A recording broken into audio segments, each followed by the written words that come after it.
Hey, welcome back to Module 2, Lesson 1 for your Family Transformation Program. So the whole focus of this lesson is all about determining your vision. Now, the psalmist once said, where there's no vision, the people perish.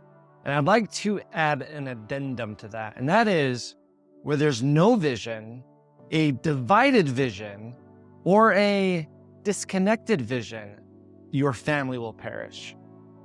So I want to dive down a little into what all these problems cause when you don't have a vision, when you and your wife or partner have a different vision, or when your vision is disconnected from your values. So let's start off with what happens when there's no vision. Now, the issue with no vision is that you don't know what to say no to.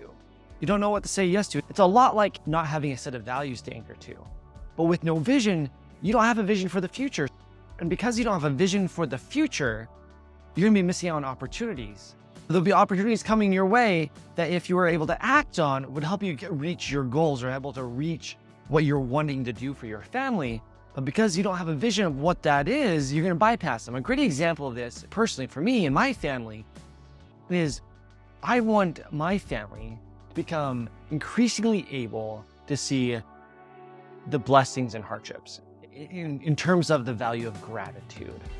Now, if I don't have a firm vision of what I want my family to achieve or to become, then I'm going to bypass a lot of opportunity along the way where I could help my children see how the hard things we're going through are actually very beneficial for them, to practice that gratitude so they don't become bitter from life's hardships. And so if we don't have that vision for ourselves, we miss those personal opportunities. We become disconnected from life because we're not really sure what we're aiming at. We're not able to prioritize our resources. Look at it financially. If you don't have a vision for the future of what you want for yourself financially, you may be spending your resources, your money, or your time on things that ultimately are not going to help you get to where you want to be 10 years down the road. Second, if you don't have a vision for yourself or your family, it's really hard to make collaborative decisions together because no one knows where you're headed. Now, if everyone has that same vision for who you want to become, then it becomes a lot easier to make those collaborative family decisions because everyone's on board. Or if you and your partner, it's a lot easier to make decisions because you're quote unquote on the same page as to what you're striving to achieve. Further, sometimes when we don't have a vision, we just feel aimless. Life's just happening to us and we're just going through the routine, letting things happen, and we don't know what it is that we're searching for or what we're working towards. And so we just feel in this rut and we just feel stuck. Having a vision that's rooted to our anchors helps solve all of those issues by giving us all something that we're working, striving towards. It gives us identity. Now, another problem that can happen is maybe you do have a vision. We see this a lot with entrepreneurs and business owners. We know what it is that we're looking for. We're working hard every day to get it. But sometimes those visions are disconnected from our values or from our family's values. And when that happens, we find ourselves committing a lot of resources to something that ultimately we don't feel aligned with, something that ultimately may feel empty. We get to the end and we're like, what was all this for? We have the big house, the big car, but our families are wrecked. That's when often we see when the vision does not match up with the family values or your personal values, we find ourselves chasing after nothing. We find ourselves always chasing, always wanting, and never fulfilled because anchored to what's most meaningful to us. Finally, and this is an outgrowth of when we, our partner may have competing values and therefore competing visions. So you take the example of the individual the parent who really values opportunity, really values providing the best for their family. And so they're working really, really hard to provide generational wealth. And so their vision for the family, they see that, the family going and being able to see all these places worldwide, or maybe going to the best schools or getting the best opportunities. And the other parent who really values connection, maybe really values family time at home, really values comfort and everyone being together. They envision something completely different. They envision the family gathering on the dinner table and they're envisioning them spending a lot of time together. And so they're okay skipping out on the club sports. club sports may take family members away from each other. They may be okay foregoing all of the opportunities if it means that they're able to spend more time together. Now, what I'm not saying is either of those wrong. Opportunity is important. Growth is important. All these things are important or at least valuable in their own right. The issue comes is when they start competing with each other.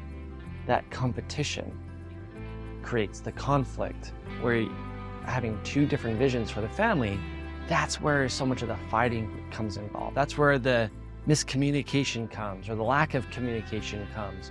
Or perhaps you have a vision and you just aren't able to articulate it to each other because you feel like you're competing or you're fighting against one another. If we're not able to come together and establish a vision on a set of shared family values, we'll find ourselves often in diverging or competing visions for the family. Or we find ourselves developing a vision for the family that's disconnected from a set of shared values we can all unite around. And so we, again, have competing visions or a vision for the family that nobody wants. Finally, sometimes we just haven't taken the time to really look forward and say, what is it that we are trying to achieve? What is it that we want? And that's really what the next part of this module is going is, what is a vision? How do you construct a vision based on values? And so that's what we'll be going over in the next lesson. But when you master the contents of this first lesson, I just wanted to reiterate what the benefits are of having a shared vision for your family. Number one, motivation and focus. Everyone knows what you're trying to achieve. Everyone's buying in, at least if the whole family's there. Now, it may be that maybe you're recently divorced. Maybe you're a blended family. Maybe you're considering divorce, and maybe you're just trying to get your family to operate at a higher level. Your vision in all these situations may be a little different, but in the very least, having a personal vision of what you want those relationships to look like 10 years down the road is really important. You may be in a lot of pain right now. You may have been hurt by your spouse or partner. Maybe you caused some of the hurt yourself.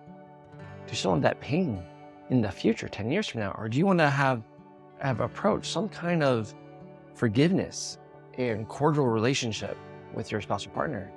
Or do you have a vision of still being married and still being together and united, stronger than you are currently? It's so important to do this work now because, again, it'll bring you motivation and focus. It'll improve your communication and collaboration between your partner and your children.